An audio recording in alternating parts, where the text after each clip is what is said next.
មានក្មេងស្រីម្នាក់បានយកសត្វពស់មកចិញ្ចឹមសត្វពស់នោះគឺជាពស់ថ្លាន់ដែលនាងស្រឡាញ់បំផុតវាមានប្រវែង4ម៉ែត្រនិងមានសុខភាពជាធម្មតាប៉ុន្តែនៅថ្ងៃមួយពស់ថ្លាន់នោះឈប់ស៊ីអ្វីៗទាំងអស់ឃើញដូច្នេះក្មេងស្រីនោះមានការព្រួយបារម្ភអំពីវាជាខ្លាំងហើយក៏អស់សង្ឃឹមខ្លាំងដែរព្រោះនាងមិនដឹងថាហេតុអ្វីបានជាសត្វពស់របស់នាងនៅសុកស្រាប់តែឈប់ស៊ីអាហារនិងអ្វីៗដូចនេះទៅវិញ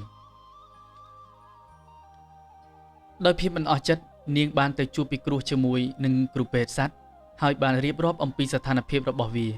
នៅពេលដែលកំពុងតែស្ដាប់នាងពេទ្យសត្វក៏បានសួរនាងថាតើសត្វពស់របស់អ្នកដេកជាមួយអ្នកនៅពេលយប់មែនទេរាល់យប់វាតែងតែរុំខ្លួនរបស់អ្នកហើយវាតែងតែសណ្ដូកខ្លួនរបស់វាឲ្យវែងនិងស្របនឹងខ្លួនអ្នកតើមែនទេក្មេងស្រីនោះក៏បានឆ្លើយតបយ៉ាងសប្បាយរីករាយថាពស់ថ្លាន់របស់ខ្ញុំវាមិនអាចដេកដោយគ្មានខ្ញុំបានទេ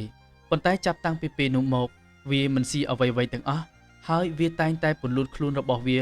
ពេញមួយយប់ខ្ញុំមិនចង់ឃើញវាក្នុងសភាពបែបនេះទេប៉ុន្តែអ្វីៗដែលពេទ្យសត្វបានប្រាប់នាងនៅពេលបន្ទាប់នោះបានធ្វើឲ្យនាងរន្ធត់យ៉ាងខ្លាំងពេទ្យសត្វបានប្រាប់នាងមូលហេតុដែលពស់ថ្លាន់មិនស៊ីអ្វីៗនោះមិនមែនមកពីវាមានជំងឺទេប៉ុន្តែវាកំពុងតែរៀបចំខ្លួនសម្រាប់ស៊ីនាងនៅពេលបន្ទាប់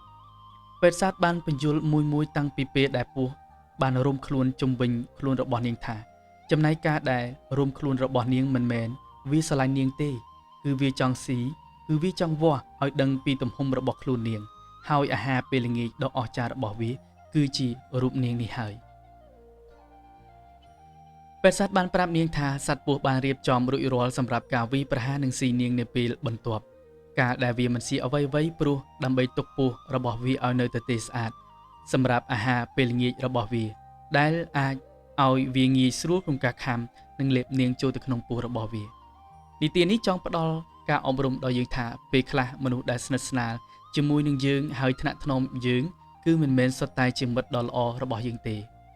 វាពិតជាពិបាកណាស់ក្នុងការរកឲ្យឃើញថាអ្វីគឺជាគោលបំណងឲ្យប្រកបរបស់ពួកគេប៉ុន្តែមានមនុស្សខ្លះក្នុងចំណោមពួកគេនោះគឺមានតិចជាងសត្វពស់មួយក្បាលទៅទៀត